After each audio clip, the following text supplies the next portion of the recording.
Hola amigos, ¿cómo están? Bienvenidos a un video más de Efraín Villegas, Marinos, Discos, Ángeles y más. Y bueno, el día de hoy vamos a subir otra vez un video que hizo Pepe Náker de mi persona. Muchos de ustedes ya lo han visto, muchos de ustedes lo han visto muchas veces. Es un video que tiene muchísimas vistas. En la página de Pepe tiene más de 170,000 vistas ya. Entonces hay mucha gente que lo ha visto. Pero hay muchos que están con nosotros, que son nuevos, que supongo que no lo han visto, o que si lo vieron ya se les olvidó. Entonces me gustaría volver a verlo, porque esta es una pequeña reseña de lo que soy yo, ¿no? Para los que están con nosotros y no me conocen todavía bien, o no conocen todavía algunos de mis detalles, pues esta es una pequeña reseña muy interesante de lo que soy. Y bueno, cada día evoluciona uno y cada vez somos diferentes, pero este era cuando empecé yo de youtuber. Porque realmente, como saben, mi canal tiene más de 11 años funcionando, pero yo lo único que hacía era subir mis videos de lo que yo reproducía o de lo que yo lograba hacer. Y eran shortcitos, eran videos de menos de un minuto, de 30 segundos, de 10 segundos, de 15 segundos, de todo lo que yo estaba reproduciendo. Y eso fue mi canal de YouTube durante pues, los 11 años. Hace aproximadamente 6 o 7 meses fue cuando, platicando con Pepe, me invitó a hacer este video. Y entonces decidí que podía yo enseñar, o más que enseñar, transmitir lo poco o mucho que pueda yo saber, para que alguien más lo aprendiera, o para que alguien le sirviera, o para que alguien le sirviera, como siempre les digo, lo que yo hice, que no lo haga, ¿no? Que diga, no, pues eso no se debe hacer.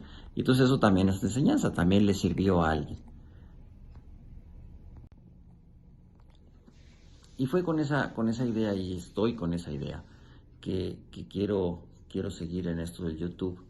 Porque alguien también por ahí me preguntaba que por qué no escribía yo un libro. Y esto es un libro, es un videolibro, que es lo de hoy, ¿no? Realmente ya estamos en otra época, los libros, mucha gente ya no lee. Ya ven que yo tengo muchos libros y me encanta leer, pero muchos ya no leen.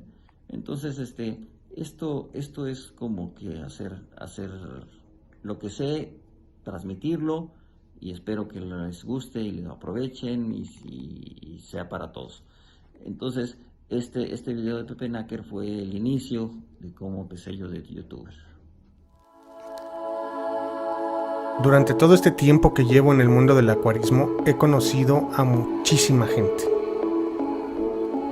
Algunos son nuevos en el hobby, otros tienen más tiempo.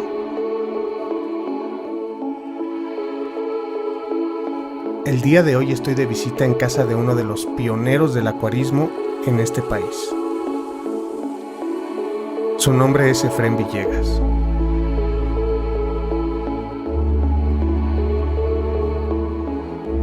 Él fue uno de los pioneros en poder reproducir peces marinos en México. Y además de eso, ha reproducido miles de peces más. Pero dejemos que él nos cuente su historia. Mi nombre es Efraín Villegas, tengo peces desde hace muchísimos años. Tengo ahorita 55 y empecé a tener peces alrededor de los 8 años. Pues cuando éramos chiquitos íbamos a los acuarios y gastábamos hasta el último peso que traíamos. Había peces de 1 peso, de 2 pesos, y traías 5 pesos en la bolsa y pues te ibas y te comprabas hasta el último, porque desde niño siempre me han gustado mucho estos animales. Obviamente empecé a tener pues una pecera y luego 2 peceras, y luego a los 10 años tenía 10 peceras y ya fui creciendo hasta que hace 20 años tuve la oportunidad de construir una casa. Y cuando construimos una casa dijimos, bueno, yo quiero un cuarto de los peces, el famoso fish room de los americanos. ¿Y cómo le hacemos? Pues vamos a hacer una pecera grande. Aquí en la entrada tenemos aquí una salita y la separación es la pecera. E hicimos este tanque lo hicimos hace 19 años. Es un cristal de 12 milímetros blindado, pudiera aguantar un balazo inclusive. Y en esa época pues lo que me gustaba y lo que siempre me gustó fueron los peces marinos. Entonces este tanque lo hicimos para tiburones. Inicialmente el diseño de este tanque fue para tiburones. Y tuvo un tiburón leopardo cerca de 12 años. Tuvimos algunos tiburones silver, tuvimos muchos tiburones. En esa época era muy fácil comprar tiburones, los comprabas en mascotas, bueno, era otro nombre la tienda, pero eran mascotas y los vendían ahí, entonces no era tan complicado. Ahorita es casi imposible conseguir un tiburón aquí en México, pero en esa época era bastante sencillo. Y bueno, luego esta pecera evolucionó, siguió con peces marinos, hasta que hace algunos años ya decidimos que le íbamos a cambiar por estos africanos. Como ven, hay bastantes, es un sistema ya muy armado, donde hay muchos que están criando, hay crías por todos lados, y ya hace un tiempo también se las quitaba y criaba yo los peces y todo, pero le decía yo a Pepe que llega un momento en que son demasiadas crías, no sé qué hacer con ellas, entonces ya los dejo que ellos críen y que la naturaleza tome su curso, que decida quiénes sobreviven y quiénes no. Siempre los más fuertes son los que van a sobrevivir, y aquí sucede lo mismo. Después de que empecé con los peces aquí ya en su casa, hace 20 años, empecé con la cosquilla de que a mí lo que me gusta es reproducir. Realmente lo que me gusta a mí es reproducir peces. Y me gusta reproducir peces, decíamos, un poquito con la cosa romántica inicial, cuando empecé a criar payasos hace 10, 12 años, marinos, que era el evitar que los sacaran de la naturaleza. Cuando empezamos con los peces marinos, hace 30 años, no había ni sales sintéticas. Imagínense lo que era tener una pecera marina. Teníamos que ir a Acapulco por el agua de mar, traerla de Veracruz. Los peces obviamente se sacaban algunos nacionales, muy poquitita importación. Yo estuve involucrado en la importación de peces los primeros años y aprendí mucho de ellos, pero el manejo de los peces marinos en esa época era muy especial. Los filipinos agarraban cianuro y lo tiraban al mar, y se morían los que agarraban más cianuro, los peces, y los que no agarraban tanto quedaban medio lentos y los agarraban muy fácil. Y entonces eran peces que llegaban pescados de una manera bastante horrible y cianurados, que les llamábamos. Entonces eran con el hígado dañado, los comprabas aquí en México y te duraba el pez, si tenías suerte, un mes, y se moría. Y entonces era morir y morir y morir y morir, comprar marinos y se morían, y comprabas marinos y se morían. Obviamente corales no había en esa época, era algo que no se manejaba. Pero entonces, con esa idea romántica, yo dije, tengo que hacer algo, no puedo dejar que sigan sacando a los peces.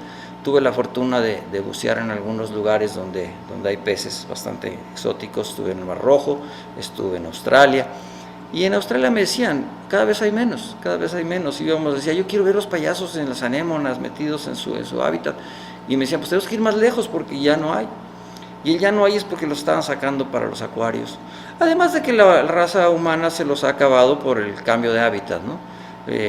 Si recuerdan, los marinos son muy de lugares muy estables, y empezamos a ver, por ejemplo, los corales que se empezaban a blanquear en grandes superficies del mar por un cambio de temperatura, con 1 grado, cuando los empezabas a tener en cautiverio, y 1 grado más, 1 grado menos, y se mueren.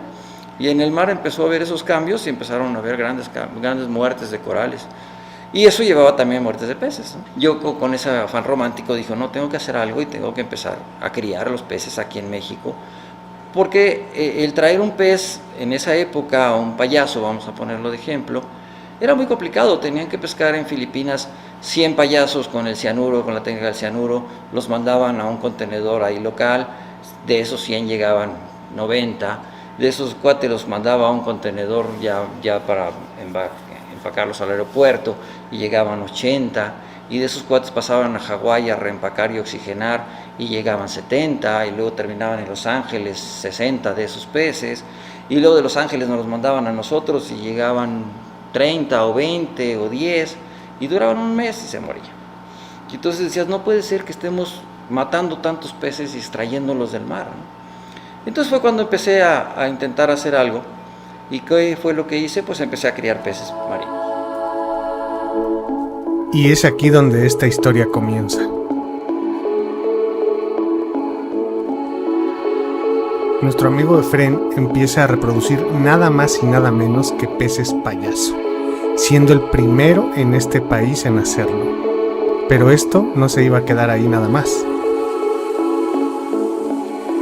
ya que será capaz de reproducir otra especie más. Yo fui el primero en criar marinos payasos en México.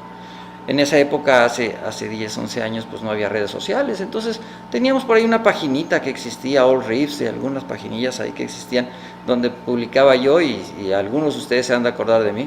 Y empecé a criar payasos, y como decía, yo saqué algunos, yo creo que saqué más de 15,000 animales en varios años de criar payasos. Pero para mí la cría y el hobby es un hobby realmente, no es un negocio, no vivo de esto afortunadamente. Y entonces, pues llega un momento que ya criar payasos era siempre lo mismo, era fácil para mí criar payasos. Y entonces empecé a buscar retos, ¿no? Entonces empecé a buscar especies marinas que eran más difíciles. Y vamos con los pseudocromis, y vamos con los canales de Bangay, que esos son muy fáciles, pero eran marinos, también evitábamos que los sacaran del mar, porque acuérdense que el canal de Bangay a mí me gusta mucho platicar esa historia, porque es un animal que nada más existe alrededor de 3 o 4 islas de Bangay, y entonces los sacan del mar para mandárnoslos, y pues obviamente se están extinguiendo muy rápidamente, porque son muy poquitos. Entonces tenemos que criar en cautiverio, ¿no?, para evitar que eso siga sucediendo. Después de eso, pues entonces empecé a tratar de crear algunas especies cada vez más difíciles, y hasta que llegó un momento que ya era imposible porque no tengo la infraestructura para hacerlo. Entonces dije, bueno, ahora vamos a criar en agua dulce. Obviamente de chiquito había criado pues los guppies, ya había creado cebritas, ya había creado algunos tetras. Dije, ¿cuál es el difícil en agua dulce? Pues vamos a empezar con discos. Y entonces empecé a criar discos, eso fue hace 5 años. Empecé a juntar parejas y a tener más peces y sacamos algunas crías. El que ha intentado criar discos me entenderá, el síndrome del mes, se mueren la mayoría, entonces los sacas, están con los papás y al mes empiezan a morir como moscas, y luego ya sobrevivieron algunos y no crecen y no crecen y no crecen, y tienes un disco de 6 meses que mide 2 centímetros, y entonces todo eso empezó a decepcionarme un poquitín. Yo tengo otro negocio y tenía mucho trabajo. Dije, no es para mí, los discos a lo mejor es un buen reto, pero a sacarlos y a hacer mil, sí saqué varios y vendí muchos también, pero decidí dejarlo en paz. Y entonces los últimos 5 años había estado yo tranquilo, tenía mis peceras, cuidaba mis peces, no tenía más problemas. Pero llegó la pandemia, y la pandemia, ¿qué nos hizo? Pues estar más en casa. Y entonces estoy aquí en casa y veo las peceras medio vacías y con 2 peces. Y dije, no, esto hay que llenarlo. ¿Y cómo lo voy a llenar? Pues criando, es la más fácil forma de llenarlo. Y entonces, porque ir a comprar pues sale caro, y además no tenían ni ganas ni tiempo, y además estaba todo cerrado. Entonces dije, pues ahora, ¿qué voy a criar? Pues los discos se me antojan otra vez. Entonces en agosto decidí comprarme una parejita de discos, porque el ver a una pareja de discos con sus bebés es algo que no tiene precio. Acuérdense que cada especie tiene sus capacidades para criar y cada una es diferente. Por ejemplo, los payasos, es bien fácil hacer una pareja de payasos porque nacen sin sexo. Entonces tú pones 2 y siempre vas a tener un macho y una hembra, no hay pierde.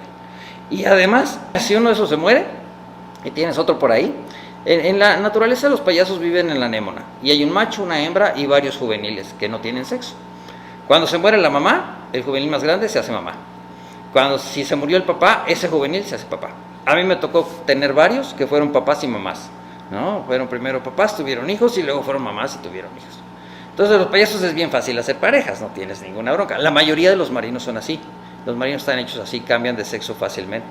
Pero los de agua dulce no. Me hice de una pareja de discos en agosto y dije, vamos a ver si crían y a ver cómo se ven y todo.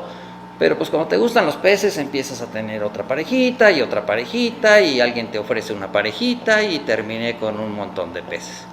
Pero los discos son difíciles de criar, como ya muchos sabrán, por eso son caros. Como no criaban, como no salían suficientes, dije, voy a comprar unos ángeles para empezar a criar algo y tener mis peceras llenas. Entonces decidí pues empezar con los angelitos para ver si llenaba las peceras, y pues ahorita van a ver el resultado de todo esto. Y entre las parejas de discos vamos a empezar a ver la primera que está aquí. Luego pues tenemos un nido, si lo pueden ver, estos pusieron ayer. Esta pareja sí produce, esta es una pareja de las que sí producen crías. Hemos tenido, hace 15 días tuvieron un desove chiquito. Cuando volteé había muy pocos discos, entonces dije, vamos a empezar a criarlos artificial. Ahorita les voy a enseñar lo de la cría artificial del disco, pero acuérdense de esta pareja que tiene la cría del artificial. La que sigue es una pareja de discos rojos grandes, que si podemos ver tienen un nido ahí infértil. Ese es como se ve un nido infértil de discos, todos los huevos blancos. Entonces aquí, ¿qué pasó? El macho no fertilizó o la hembra es estéril. Yo, con la experiencia que tengo y el tiempo que tengo con esta pareja, creo que esa hembra es estéril. Desafortunadamente eso pasa con los discos y con muchos peces. Vienen criados en Asia. Antes decían que les metían hormonas y hacían que ya no podían reproducirse. Inclusive al rato vamos a platicar un poquito de las monjas que tengo por ahí, pero eso decían con las monjas transgénicas, ¿no? Que les metían un gen que evitaba que se pudieran reproducir. Entonces, inclusive están patentadas y se supone que quien las reproduce tiene que darles dinero a los cuates que las inventaron, porque tienen el patente. Pero la naturaleza, me acuerdo mucho de la película de Jurassic Park, que dice siempre encuentra su rumbo, y entonces la naturaleza, aunque dice que vienen estériles, se encuentran que algunos no están tan estériles y se pueden reproducir en cautiverio. Entonces esta pareja en especial sí creo que la hembra es estéril, el macho ya tuvo crías con otra hembra, entonces él no es el culpable, y la hembra pues ya lleva 11 puestas y todos estériles. Son una pareja preciosa porque cuida los bebés, bueno, los huevos como quisiéramos que cuidaran todas, pero no, esos desafortunadamente son estériles. La pareja que sigue es una pareja que es medio nueva. Ahí tenemos un pequeño nido muy chiquitito de 5 o 7 huevos, también estériles, aunque estos no se pusieron blancos. Estos yo creo que sí tuvieron circulación de aire y todo, no se han puesto blancos, pero ya tienen 3 días y no se ve ninguna evolución de huevo. Tenemos abajo esta otra pareja, los Hecker Cross, que esos sí son los que más me han producido. Esos producen, nada más que tienen la cosa, esos de criar discos, esos son los grandes retos de criar discos. Ponen huevos, se los comen. Primero, que los fertilicen. Segunda, que no se los coman. Tercera, que nazcan las crías y no se las coman. Cuarta, que esas crías se peguen a los papás, porque acuérdense que los discos son como pseudomamíferos, les dicen algunas gentes. Tienen que estar comiendo todo el día de la mamá o del papá. Y entonces, eso es pegársele a los papás. Es cuando llamamos los criadores, se le pegaron las crías a los papás. Pero ¿qué pasa si las crías no ven a un papá más oscuro o apetitoso, digamos? No se pegan, y andan nadando por toda la pecera, se mueren en un día, no tienen comida y se mueren. Entonces viene esa parte de que se les peguen a las crías.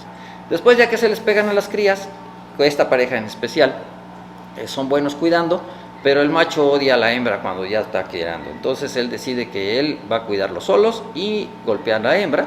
Y ya la he tenido que separar varias veces porque si está a punto de matarla, entonces ya sé que cuando nacen y empiezan a pegárseles, la hembra sobra.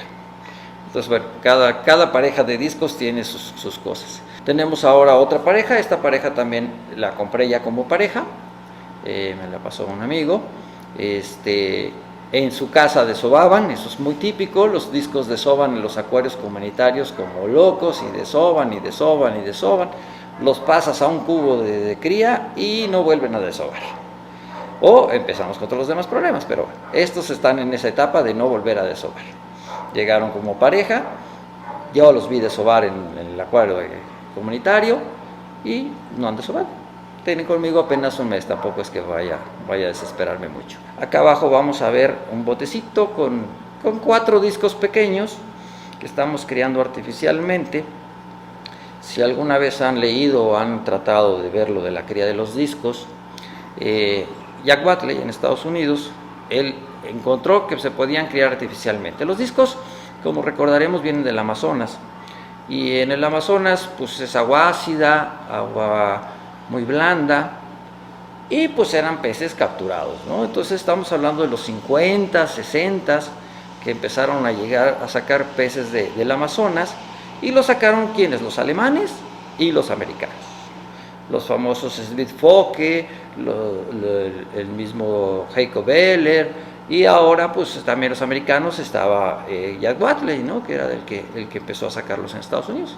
Y él fue el que descubrió, entre comillas, cómo criar los discos artificialmente, porque todas estas etapas de poner el huevo, no comérselo, no comerse los alevines, que se les pegaran a los papás, con discos salvajes era muy difícil. La gente, a pesar de que eran cuates que tenían años criando peces, no podían criarlos. Y entonces él encontró la forma de criarlos artificialmente. ¿Y cómo fue la forma? Pues con huevo, con yema de huevo, y eso se usa ahora mucho para criar muchos peces, no solamente los discos.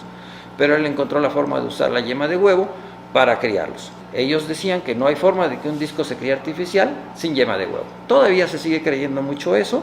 En algunas páginas de discos hay gente que dice que eso no es cierto, que se pueden criar en base a artemia al nacer. Entonces estos 4 que están aquí tienen ya 10 días de nado libre. Como eran muy poquitos, se los quité a los papás y empecé yo a criarlos artificialmente. Tengo por ahí algunos videos ya de crías artificial de otras camadas, pero esta en especial dije, voy a intentarlo con pura artemia, a ver qué pasa. Y ahí vamos, ¿no? Ya tenemos 10 días, eso quiere decir que sí sobrevivieron. Los 4 que separé, los 4 que siguen. Entonces yo creo que voy a empezar a criar artificialmente los discos de hoy en adelante para tener algunas cantidades mayores. Y como les decía, pues entonces como las peceras estaban vacías, dije pues voy a comprar algo que sea parecido a los discos para criar y que me pueda dar experiencia en sacar los discos. Entonces compré ángeles, pues era, ¿por qué no? Y compré una pareja y entonces empezaron a reproducir. Y luego dije, mira, hay ángeles bien bonitos, y entonces compré una pareja de azules, y luego vi otra pareja que también estaban más azules, y entonces pues empezaron a reproducirse, y empezaron a salir ángeles por todos lados. Y ahora, pues ya saben, de reproducir fácil no tiene chiste, ¿no? Entonces, ¿ahora qué vamos a hacer? Pues igual tengo la cosquillita de sacar una línea de ángeles diferentes.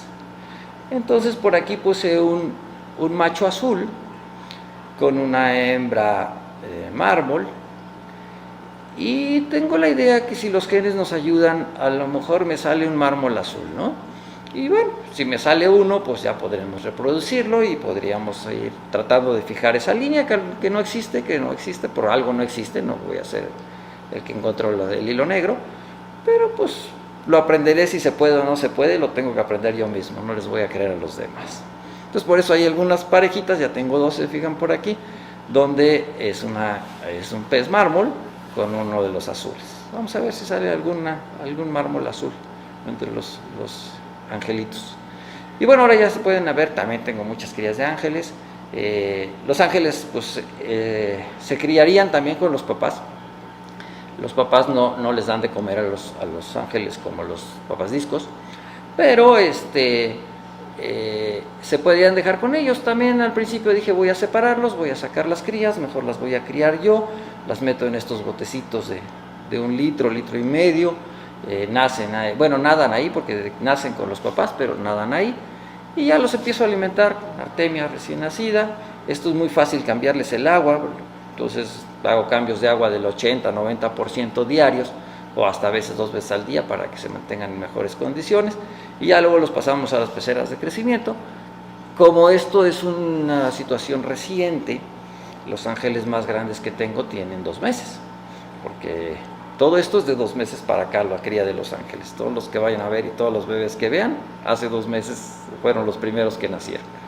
Y bueno, sí se me han dado y creo que vamos a tener mucho éxito con los ángeles. No sé qué voy a hacer con tanto ángel, pero sobre todo voy a buscar alguna línea genética que sea diferente.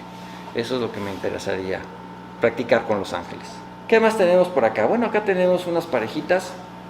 Tenemos una de cíclidos joya, un macho azul con una roja, y también tenemos unas monjas transgénicas. Como les decía, antes de los discos, hace 1 año más o menos, decidí criar monjas transgénicas porque dice que se vendían a buen precio y se veían bien bonitas. Entonces ya dejé de criar monjas, es muy fácil criar monjas. La verdad es que las transgénicas salen muy bonitas de colores y son bastante fáciles de criar. Entonces estas nada más se quedaron ahí. Yo creo que me las voy a llevar al consultorio y ya no vamos a tenerlas aquí porque necesitamos espacio. Y bueno, acá abajo están todas las crías. Hay crías de Bricardis, hay crías de ángeles, hay crías tenemos unos aulonacaras, tenemos los joya rojo. Esas son las crías que tenemos aquí abajo. Igual, esta grande de discos la puse, tiene un mes puesta.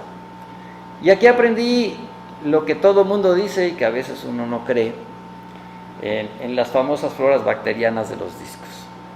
¿Qué me pasó con esta pecera? Pues lo que me tenía que pasar. Tenía yo parejas que había yo comprado, los tenía en los cubos, cada pareja independiente en su cubo, pero como no reproducían, dije voy a hacer una pecera. Yo la verdad es que no quería tener un comunitario de discos, no era lo que planeaba, yo nada más quería tener parejas reproduciendo. Pero dije, voy a hacer un comunitario para que se hagan ahí parejas. Y ya se hagan las parejas entre ellos, escojan, y no los tenga yo que escogerlas yo, sino que las escojan ellas. Y entonces voy a poner esta pecera para que se hagan parejas. Y entonces las parejas que no estaban reproduciendo, pues las aventé aquí. Y sí, puse unas asiáticas, y también puse unas alemanas, y se armó el repequete. Empezaron a enfermarse todos, se pusieron negros todos, tuvimos algunas bajas de peces grandes.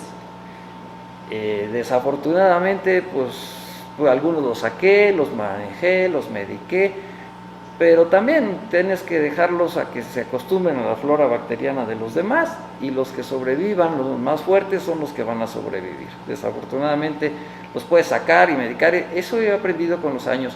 Cada vez que sacas un pez lo estresas tanto, lo medicas, lo estresas más, lo metes en una pecerita, lo estresas más, que la mayoría se muere nada más de eso y no de las medicinas o de la enfermedad que traía. A veces los dejamos en la pecera enfermos y se recuperan, a veces no, pero eso ya depende de la capacidad del pez para recuperarse y la fuerza que tiene y la enfermedad que traiga, tan severa o no tan severa. Entonces, esta pecera apenas se están recuperando. Si se fijan, hay algunos peces todavía muy delgados, hay algunos peces oscuros todavía, y bueno, eso es algo que nos pasó con el empate de las floras. Debí de haberlo hecho.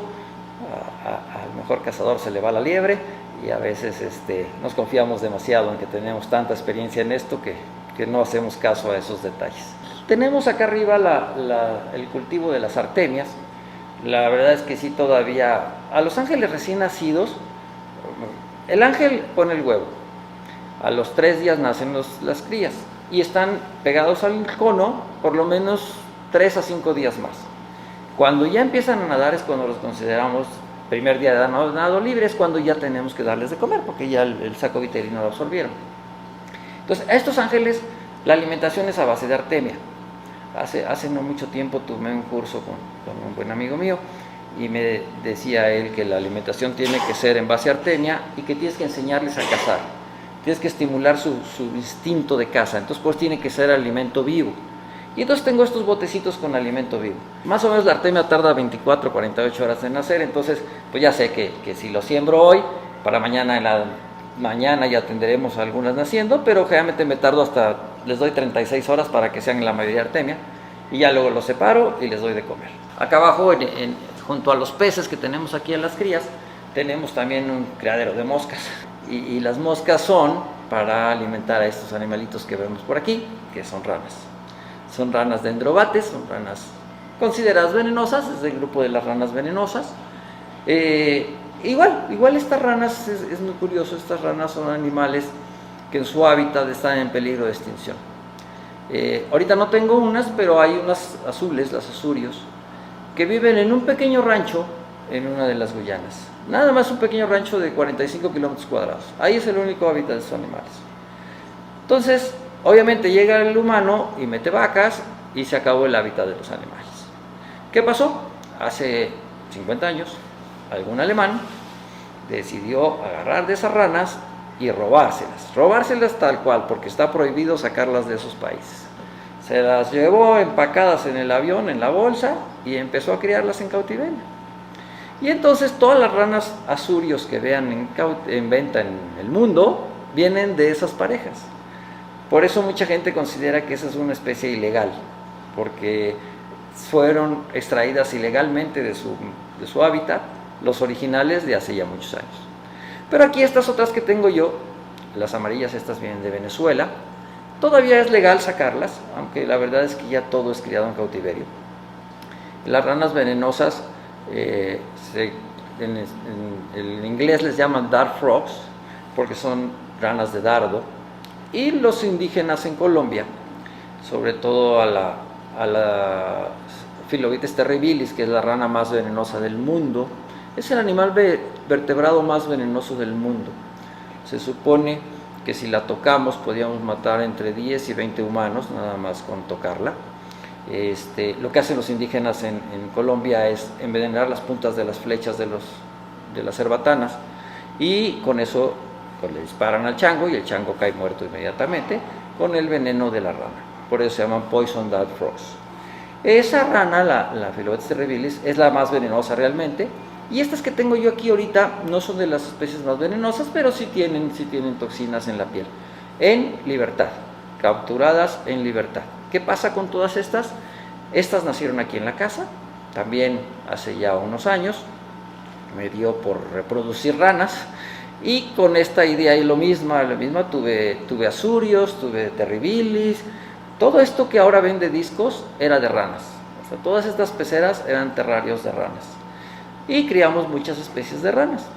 Y también vendimos muchas bebés de ranas criados en México que no necesitaban pasar por todas las aduanas, ni por todas traerlas de la naturaleza, ni nada de eso. Ahora ya estoy con los discos porque ya las ranas me aburrieron. Como les digo, desafortunadamente, cuando ya no hay tanto reto y empiezas a criar fácilmente, busco otra opción de retos. Entonces estas que están aquí pues son criadas aquí en la casa y para ellas son las mosquitas que criamos. El alimentarlas a base de moscas hace que ya no produzcan veneno en la piel. Las ranas en la naturaleza se alimentan de algunas hormigas donde procesan el veneno y lo sacan a través de su piel. Aquí en cautiverio ninguna rana es venenosa. Recuerdo hace ya varios años estábamos en Florida y estaba yo buscando unas ranas. Y mi hijo de en esa época 6, 7 años, acostumbrado a agarrar las ranas aquí sin mayor problema, abren un terrario y él mete la mano y agarra la rana. Y el americano ya mero se muere. Que esa rana era súper venenosa, que el niño podía morirse, que eso era algo que no debíamos haber permitido, que como somos padres irresponsables, que lo íbamos a demandar. Y yo, tranquilo, no va a pasar nada, ni es venenosa ni le va a pasar nada, y estos crímenes se las conoce de todas. Entonces, así es, todavía hay gente que cree que son súper venenosas y todo, las criadas en cautiverio, no, porque al comer moscas ya no tienen forma de liberar estas sustancias, ¿no? Entonces, toda la rana que vean criada en cautiverio es una rana que no es venenosa, aunque se consideran ranas venenosas todas. Como se podrán dar cuenta, su pasión por los animales ha rebasado los límites. No solamente ha podido reproducir peces marinos y de agua dulce, sino hasta ranas dardo. Es algo impresionante la pasión que demuestra Efrén, y aprovechó la oportunidad para mostrarnos una de sus mascotas más consentidas. Lleva casi 10 años en la familia y orgullosamente nos la muestra. Este es un pitón bola, es un macho. Este animalito tiene ya conmigo también muchos años. También desde niño, cuando empezábamos con los peces, empezamos con las serpientes. Las serpientes y yo también siempre hemos vivido muy juntos. Mi primera boa la compré a los 10 años de vida y con mis domingos lo que había juntado, y me pagué al veterinario con puras monedas de a 20, creo que en esa época 10,000 pesos, porque eran 10,000 pesos de los de antes. Ahora los jóvenes no saben que hubo unos de antes y unos de ahora, pero le pagamos monedas de a 20, 10,000 pesos, se moría de risa de que le contaba yo todo eso, y llegué con mi boa a mi casa. Desde ahí fue mi primer animal grande. Después, durante muchos años tuvimos una pitón burmés que llegó a medir 4,5 metros, pesaba alrededor de 40 kilos, pero era un animal muy grande que comía conejos de 3 kilos. Cuando nacen mis hijos, mi esposa me dijo, o los niños o la serpiente, ¿no? Porque se los va a comer en una de esas. Sí, la verdad es que tampoco hay que tener tantos riesgos en casa. Entonces dejamos esta pitón bola, que son animales que no crecen tanto, que son bastante dóciles y que mis hijos pueden jugar y tenerla como una mascota más en la casa. Ella tiene con nosotros ya 10 años, y bueno, él tiene con nosotros ya 10 años, y es como una de las cosas que se han quedado aquí en la casa de siempre. Y podía contarles muchísimas historias, porque pues como se imaginan tengo muchísimas que contar, pero bueno, esto de los peces es algo con lo que nací y con lo que me moriré definitivamente, ¿no? Es algo que nace uno con eso en la piel. Decía por allá un buen amigo que conocí hace poco, es algo que te vuelves nerd de esto, y entonces andas en los mercados y andas estudiando y andas aprendiendo y andas comprando y andas viendo, y la gente normal no nos entiende, ¿no?